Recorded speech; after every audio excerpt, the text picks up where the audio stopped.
이 부담감이 어머니들의 교육을 이해하는 핵심 키워드입니다. 안녕하세요. 대치동 캔슬입니다. 오늘 영상에서는 왜 그렇게 학부모님들이 교육에 열을 올리는지에 대해서 이야기를 해보려고 합니다. 드라마에서는 그 예서 어머니죠. 예서 어머니가 예서의 이게 성적을 위해서 교육에 엄청 신경을 쓰잖아요. 그걸 보면서 많은 사람들이 굳이 이렇게까지 해야 돼? 라는 생각 많이 했을 수 있을 것 같아요. 저도 그랬으니까요. 그런데 이게 막상 생활을 들여다보면 안 할 수가 없는 환경들이 있거든요. 내부적인 요인과 외부적인 요인이 있는데요. 오늘은 내부적인 요인부터 해보겠습니다. 이와 관련돼서 교육평론가님의 영상들을 보면요.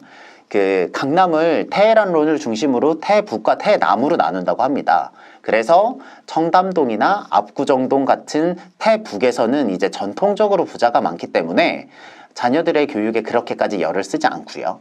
그리고 전문직 부부와 같이 당대에 그 부를 쌓은 사람들은 태남에 주로 살면서 지동 같은 데 살면서 이제 애들의 교육에 엄청 신경을 쓴다는 건데요.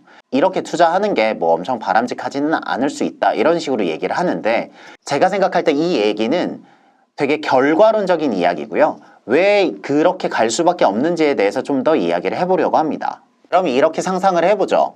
만일 우리들이 그냥 성공한 전문직이라고 생각합니다.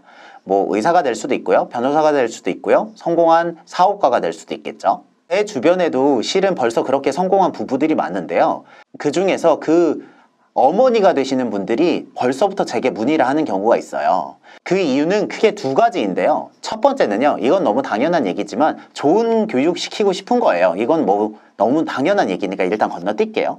근데 첫 번째 이유만큼이나 정말 중요한 두 번째 이유는 심적 부담감입니다.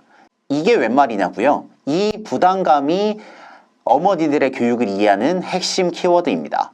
아까 전에 상상으로 돌아가 볼게요. 대개 이렇게 성공한 전문직 부부인 경우에는 아버지가 되게 똑똑한 경우들이 많아요. 심지어 어머니도 똑똑하시죠. 그럼 질문이 있어요. 그럼 그 똑똑한 부부가 낳은 자녀는 공부를 잘할까요? 못할까요?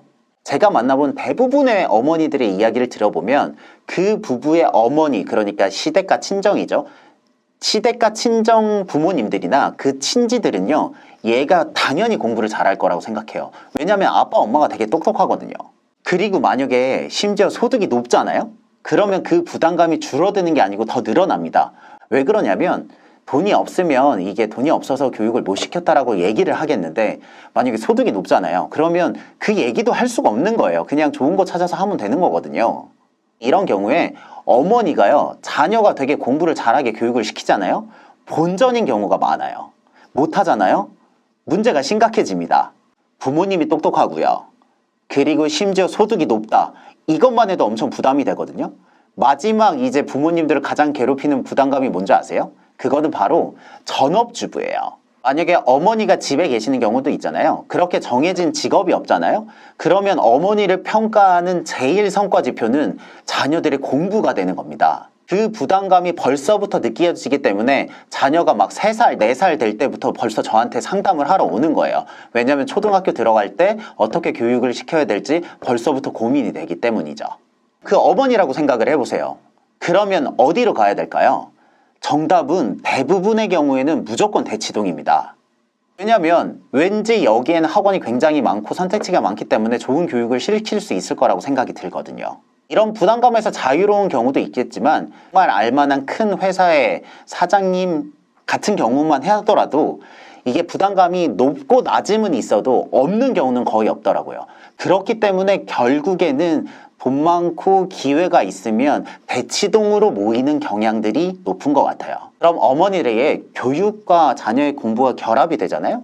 그럼 더 이상 자녀들의 공부가 남의 일이 아니라 본인의 성과가 되는 거예요. 물론 부모된 입장에서 똑바로 애를 키워야 된다는 당연한 의무감도 있지만 내외적으로 압박도 받게 된다는 거죠. 스카이캐슬에서 예서 어머니 같은 경우에는 강준상 씨가 2대째 의사였고 학력고사 전국 1등이었죠. 그렇기 때문에 그 강준산 씨의 딸인 예서는 반드시 서울의대를 가야 겨우 예서 어머니가 본전을 하게 되는 겁니다. 아버님들이 잘 와닿지 않을 수 있다면 회사에서 우리들이 이게 돈을 받잖아요. 그 돈을 받는 실적의 평가 근거가 있을 거잖아요. 실적 평가의 제일 순위가 공부라고 생각하면 딱 맞는 겁니다. 물론 아버님들도 교육에 신경 쓰죠. 그건 저도 알고 있습니다. 심지어 아버지가 더 관심이 많은 경우도 있어요. 그 차 교수님처럼요. 하지만 대부분의 경우 회사에서 일할 때 팀원들도 그 일에 책임은 있지만 결국 최후의 책임은 팀장이 지는 것처럼 아무리 아버님이 교육에 관심이 있다 하더라도 결국 최종적인 책임은 어머니가 가져가는 경우들이 많습니다. 그래서 어머니들이 심적으로 아무것도 안 해도 자녀만 보면 힘든 경우들이 있는 거예요. 왜냐하면 그 자녀의 성적 뒤에 보이는 나의 노력과 그 내부의 평가가 함께 결합되어 있기 때문이죠. 저도 이제 회사를 다녀보면 아버님들이 회사 일이 잘 안 풀리면 술 마시고 푸는 경우들이 있잖아요. 그런 것처럼 어머니들은 자기의 노력의 결과인 자녀들이 공부가 잘 안 되면요, 말할 수 없이 고통스러운 순간들이 있는 것 같아요. 그렇기 때문에 자기가 할 수 있는 선에서 최고의 교육을 여러 가지로 시키고 싶은 욕심이 생기게 되는 것 같습니다. 부담감들이 극단적으로 쌓이면요, 예서 어머니처럼 일반적이지 않는 방법도 쓰게 되는 것 같아요. 자녀들이 힘든 거 알지만 어머니 입장에서는 이걸 그냥 두고만 볼 수는 없게 되는 거죠. 실은 어머니들한테 너무나 당연한 일인데요. 아버지들은 실제로 잘 모르는 경우들이 있더라고요. 왜냐하면 학생들이 쌓인 상황을 잘 모르니까요. 혹시 아버님들이 오늘 이 영상을 보신다면 어머니들에게 그동안 부담감 때문에 수고가 많아 라고 한마디 해주신다면 그 관계가 훨씬 좋아질 거라고 생각합니다. 오늘 영상은 여기까지 하겠습니다. 대치동 캐슬이었습니다.